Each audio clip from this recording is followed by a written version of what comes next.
Assalamualaikum warahmatullahi wabarakatuh. Selamat malam rekan-rekan. Salam pro prestasi. Izin memperkenalkan diri, saya Taruna Madya Muhammad Satya Zakariskon bersama rekan saya yaitu Sandi Perla Arya Duta.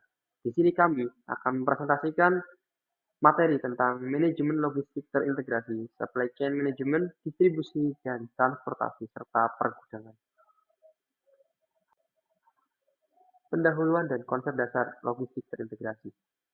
Logistik integrasi adalah seluruh proses mulai dari pengadaan bahan baku, produksi, distribusi, hingga pengelolaan produk jadi. Adapun tujuan utama, yang pertama yaitu meningkatkan efisiensi operasional, yang kedua menurunkan biaya keseluruhan, dan yang terakhir itu meningkatkan nilai tambah bagi pelanggan.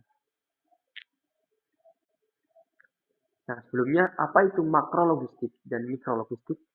Makro logistik adalah manajemen logistik dalam skala yang besar, mencakup seluruh rantai pasok dari hulu ke hilir. Fokusnya yaitu pada koordinasi dan integrasi antara berbagai entitas dalam rantai pasok seperti pemasok, produsen, distributor, dan konsumen. Sedangkan mikro logistik yaitu manajemen logistik dalam skala yang kecil, biasanya terbatas pada operasional internal perusahaan. Dan fokusnya itu pada efisiensi proses logistik di dalam perusahaan, seperti pengelolaan inventaris, transportasi, dan pergudangan. Ya, kemudian kita masuk kepada logistik terintegrasi, di mana logistik terintegrasi itu terdiri dari manajemen rantai pasok, ada pengadaan barang, perencanaan produksi, kapasitas dan penjadwalan produksi, material requirement planning atau MRP, kemudian ada demand management, inventory, distribusi, dan transportasi pergudangan, serta land manufacturing. Nah, pada logistik terintegrasi ini ada 5 jenis, yaitu yang pertama ada customer service, ada yang kedua purchasing, ketiga production planning, 4 warehouse, dan 5 itu transport. Masing-masing ini akan saya jelaskan. Yang pertama yaitu customer service. Customer service ini atau layanan pelanggan itu berfungsi untuk memberikan informasi mengenai ketersediaan produk, estimasi waktu pengiriman, dan menangani keluhan maupun permintaan dari pelanggan.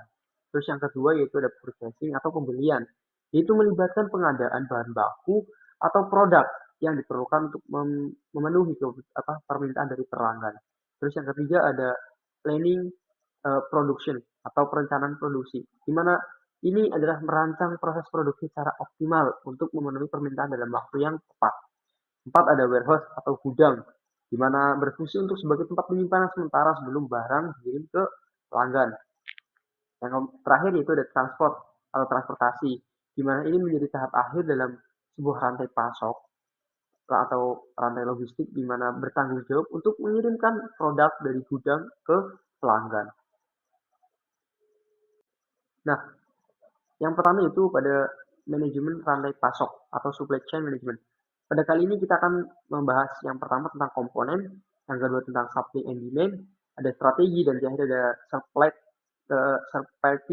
logistik atau 3PL. Yang pertama yaitu apa sih tujuan dari manajemen rantai pasok?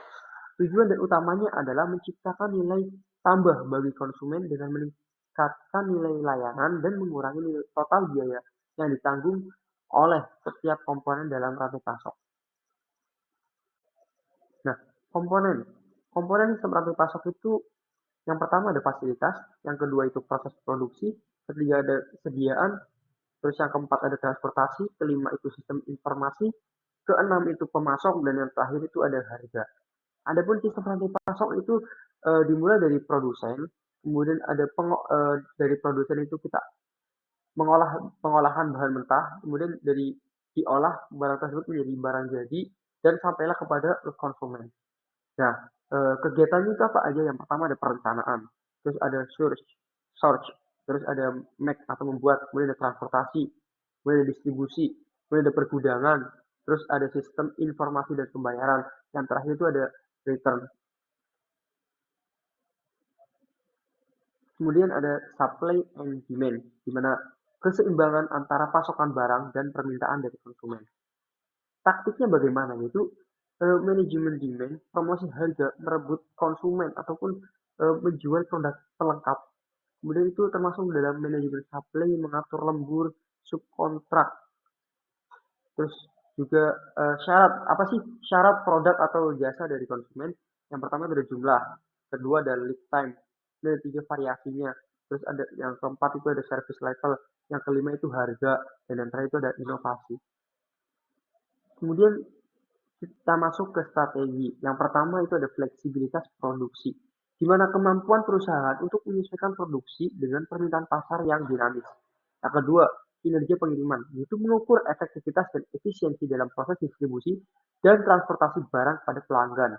Yang ketiga ada case-to-case cycle time atau mengacu pada waktu yang diperlukan bagi perusahaan untuk mengubah investasi dalam persediaan menjadi kas melalui penjualan. Yang keempat ada inventory turnover atau perputaran persediaan, di mana rasio yang menunjukkan seberapa cepat persediaan barang terjual dalam periode tertentu. Yang kelima, ada kinerja total rantai pasok, di mana mencerminkan efektivitas keseluruhan dari rantai pasok mulai dari pemasok hingga pelanggan akhir. Yang selanjutnya ada disintermediation atau pengurangan perantara, di mana ini adalah menghilangkan perantara dalam rantai pasok untuk mengurangi biaya-biaya dan meningkatkan efisiensi distribusi. Kemudian ada minim bullwhip effect atau bullwhip effect ini terjadi ketika perubahan kecil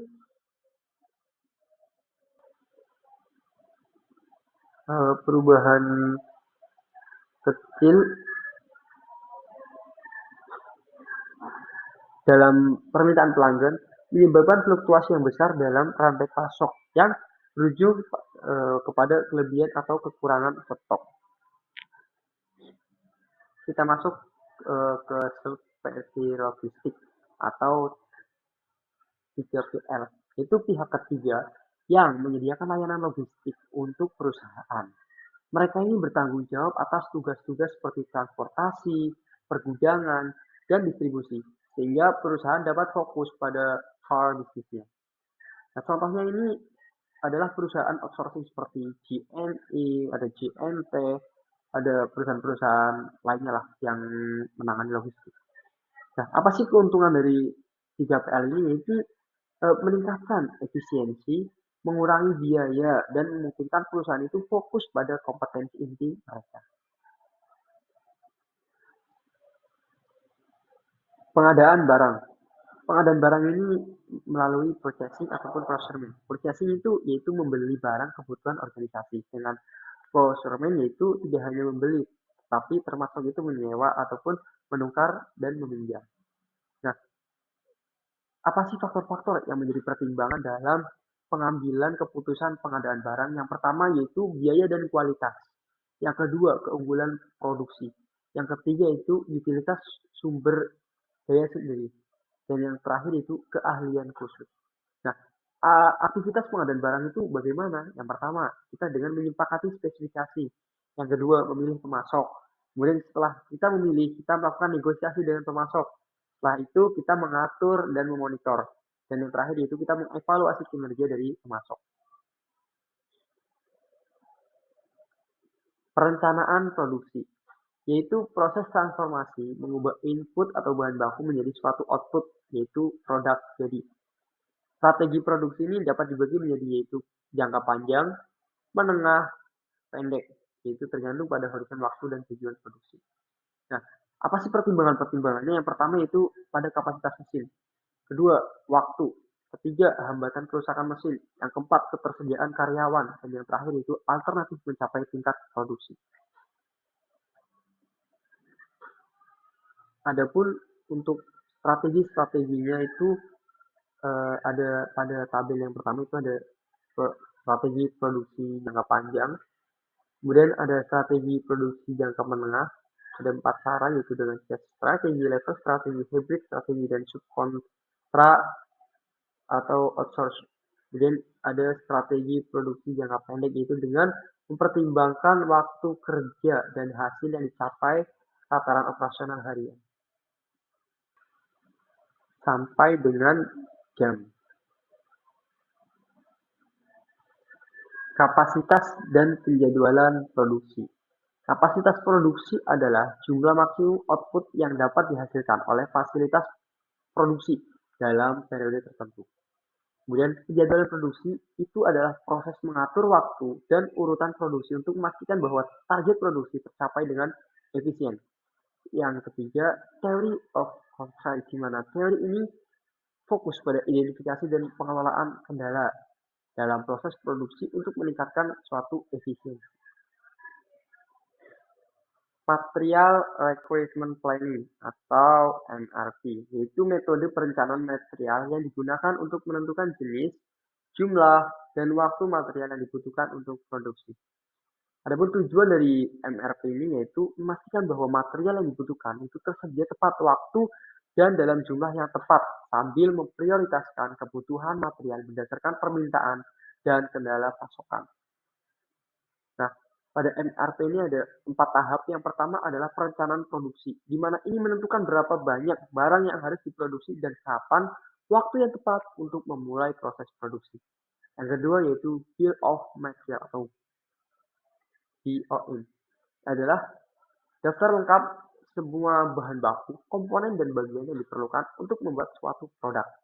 Yang ketiga ada data perencanaan, yaitu berisi informasi terkait jadwal produksi, permintaan, terus juga ada kapasitas produksi. Kemudian ada status inventory. Ini yaitu menunjukkan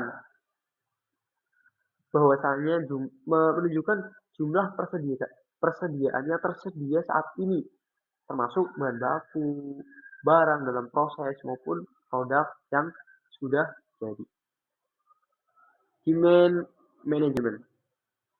Demand management ini adalah proses mengelola permintaan konsumen untuk memastikan bahwa perusahaan dapat memenuhi permintaan tersebut dengan efisien.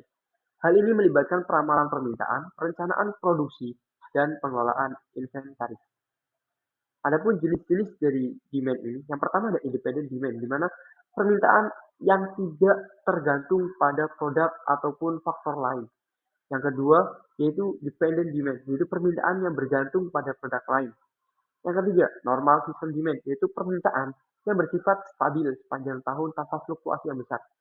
Yang keempat, yaitu ada peak season demand, yaitu permintaan yang mengalami lonjakan signifikan pada periode tertentu dalam setahun. Yang keempat, ada promotion demand, yaitu permintaan yang muncul akibat strategi pemasaran atau promosi. Yang kelima, stable demand, yaitu permintaan yang konstan dan dapat diprediksi dalam jangka waktu tertentu. Contohnya adalah makanan pokok dan kebutuhan dasar. Yang terakhir yaitu ada dynamic demand, yaitu permintaan yang berfluktuasi karena faktor eksternal seperti tren pasar, inovasi teknologi, atau perubahan preferensi konsumen. Inventory, di mana semua jenis barang yang dimiliki oleh perusahaan, yaitu baik bahan baku, barang dalam proses, maupun produk jadi yang digunakan untuk mendukung proses bisnis. Ada beberapa tahap. Yang pertama ada aggregate inventory atau mengacu pada total jumlah persediaan yang dimiliki oleh perusahaan baik di gudang, pabrik maupun dalam proses distribusi. Yang kedua ada kontrol dan audit, yaitu proses pemantauan dan pemeriksaan persediaan untuk memastikan keakuratan data stok dan mengurangi resiko kehilangan ataupun pencurian. Yang ketiga ada safety stock, yaitu stok cadangan yang disiapkan untuk mengantisipasi permintaan tak terduga. Kemudian ada biaya persediaan, yaitu mencakup ada biaya pemesanan, ordering cost, ada biaya penyimpanan, holding cost, dan biaya kekurangan stok atau stock out cost. Analisis Pareto. Pareto ini mempunyai prinsip 80/20 yang menyatakan bahwa 80% dampak berasal dari 20% faktor utama. Dan ada jumlah pemesanan, yaitu menentukan seberapa banyak barang yang harus dipesan dalam suatu waktu untuk mengoptimalkan biaya dan ketersediaan stok. Distribusi dan transportasi. Sistem dan saluran distribusi. Yang pertama itu ada pemasok. Pemasok atau shipper adalah pihak yang menyediakan barang atau jasa untuk didistribusikan kepada konsumen. Kedua itu ada konsumen akhir, yaitu pihak yang menerima barang atau jasa setelah melewati saluran distribusi. Yang ketiga yaitu distribusi channel atau saluran distribusi, yaitu jalur yang digunakan untuk menyalurkan produk dari pemasok ke konsumen. Keempat, yaitu carrier atau penyedia jasa logistik. Pihak yang bertanggung jawab dalam pengiriman barang dan jasa, misalnya yaitu perusahaan ekspedisi ataupun jasa logistik. Nah, eh, pada distribusi sistem dan saluran distribusi ini memiliki nilai tambah bagi rantai pasok, yaitu melalui beberapa aspek. Aspek yang pertama itu lokasi dan tempat. Ketika barang tersedia di lokasi yang strategis dan mudah dijangkau oleh konsumen.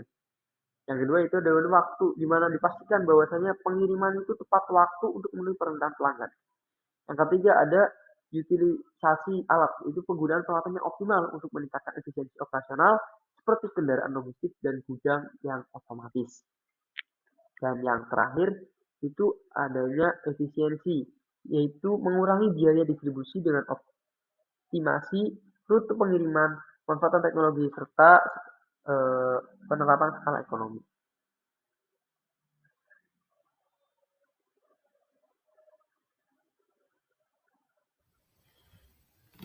Baik, Assalamualaikum warahmatullahi wabarakatuh. Saya Santi Priyaduta ingin melanjutkan presentasi dari rekan saya yaitu Muhammad Zakariskon. Oke, untuk yang pertama kali yaitu ada strategi pengiriman barang, direct shipping. Barang dikirim langsung dari pemasok atau produsen ke pelanggan tanpa perantara atau gudang distribusi. Lalu yaitu ada cross docking, proses di mana barang yang diterima di gudang atau pusat distribusi tidak disimpan lama, tetapi langsung diproses untuk dikirim ke tujuan akhir. Oke, untuk selanjutnya itu adalah Warehousing Distribution Center, yaitu barang disimpan dan di gudang atau pusat distribusi sebelum dikirim ke pelanggan atau pengecer. Untuk selanjutnya yaitu adalah fungsi dasar kinerja jaringan distribusi. Ada menyediakan nilai tambah, lalu konsolidasi pengiriman, menentukan mutu transportasi, menyimpan persediaan, dan transportasi untuk referensi logistik. Oke, untuk selanjutnya yaitu ada struktur distribution channel. Itu ada 3, yaitu ada kompleks menggunakan banyak perantara dalam distribusi seperti distributor wholesaler dan pengecekan sebelum produk sampai ke konsumen akhir. Untuk selanjutnya itu adalah direct internal channel.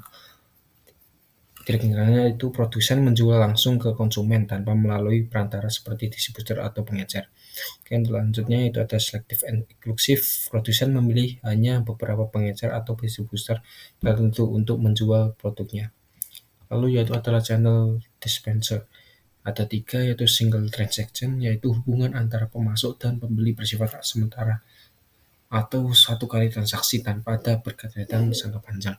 Lalu yaitu ada no water supply, yaitu sistem distribusi di modern yang menggunakan teknologi untuk mengintegrasikan pemasok, distributor, dan pengecer dalam suatu jaringan yang efisien.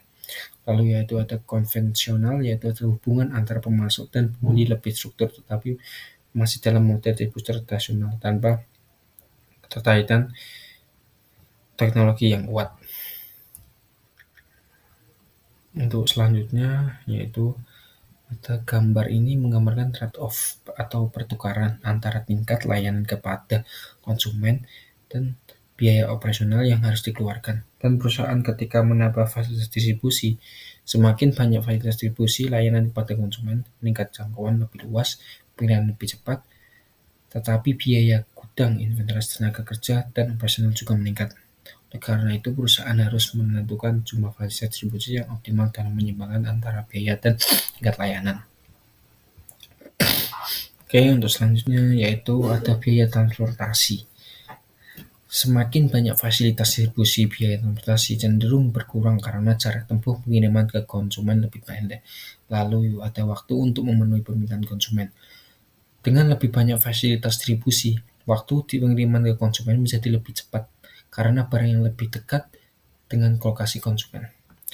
Penambahan fasilitas. Menambah fasilitas distribusi seperti gudang atau pusat distribusi dapat meningkatkan efisien logistik, tetapi juga menambah biaya operasional seperti biaya gudang, tenaga kerja. Lalu ada isu biaya transport asli di Indonesia. Ada 3, yaitu biaya investasi modal meningkat, biaya kecepatan dan kekurangan infrastruktur, belum ada standar baku menentukan tarif. Ada biaya transportasi, line haul cost, jenis volume berat, loading unloading, administration perizinan pajak, penanganan produk, dan faktor eksternal. Oke, untuk yang selanjutnya yaitu ada metode kuantitatif, ada 5, yaitu penentuan lokasi, model transportasi metode optimasi, model transportasi metode Northwest Corner, model transportasi metode Lausanne, dan model transportasi metode Fokker Alphanation. Untuk transportasi adalah bagian dari metode kuantitatif yang menggunakan pendekatan matematis untuk menyelesaikan masalah optimasi dalam distribusi. Penentuan lokasi, proses memilih lokasi optimal untuk fasilitas seperti gudang, pabrik, atau pusat distribusi. Lalu ada metode Vogel Farm, digunakan untuk menemukan solusi awal yang mendekati optimal dalam masalah transportasi. Metode ini mempertimbangkan perbedaan biaya terbesar antara dua rute terbaik untuk setiap baris dan kolom. Lalu yaitu metode last cost, memilih rute dengan biaya terendah terlebih dahulu untuk mengalokasikan barang. Langkah-langkahnya dimulai dengan mengisi sel yang memilih biaya transportasi terendah. Kemudian ada metode Northwest Corner, metode paling dasar untuk memulai solusi masalah transportasi. Alokasi dimulai dari sudut kiri atas. Tapi transportasi kemudian bergerak ke kanan atau ke bawah tergantung pada kapasitas supply. Selanjutnya ada bahasan, ada 5, yaitu manajemen pergudangan, aktivitas gudang, konsep 6S, prinsip penanganan barang, dan perencanaan gudang. Yang utama yaitu ada input proses transportasi, output lalu ke konsumen. Pergudangan adalah bagian dari sistem logistik yang berfungsi untuk menyimpan produk, bahan baku, komponen, barang dalam proses dalam menjarang jadi antara titik asal dan titik konsumsi. Aliran barang dalam gudang ada 3, yaitu ada input, proses, dan output. Input barang mentah atau produk dari masuk ke gudang. Proses transformasi barang dapat disortir, diproses, dikemas ulang atau disiapkan untuk dikirim. Output barang dikirim ke konsumen akhir atau tempat penjualan. Lalu ada fungsi gudang, menyimpan barang, memantau pergerakan, meminimumkan biaya pengecekan, menyediakan media komunikasi, penyimbangan aliran inventory dan barang. Tujuan manajemen pergudangan ada 4, yaitu pergudangan ruang gudang optimal, pekerjaan karyawan dan peralatan gudang efektif, akses inventory terbaik bagi karyawan, efektivitas pergerakan barang dan inventory. Lalu ada layanan manajemen pergudangan, fasilitasi pergerakan inventory, mengurangi biaya transportasi, fasilitas proses pengiriman barang. Perusahaan, gudang, lalu ke konsumen. Definisi untuk memecahkan muatan besar menjadi unit-unit kecil sebelum dikirim ke berbagai tujuan. Untuk keuntungannya yaitu mengurangi biaya distribusi dan mempercepat pengiriman barang ke konsumen akhir. Untuk prosesnya yaitu proses pengiriman barang ke dalam besar atau ke gudang, gudang membagi barang ke dalam unit yang lebih kecil, lalu barang dikirim berbagai konsumen sesuai permintaan konsumen.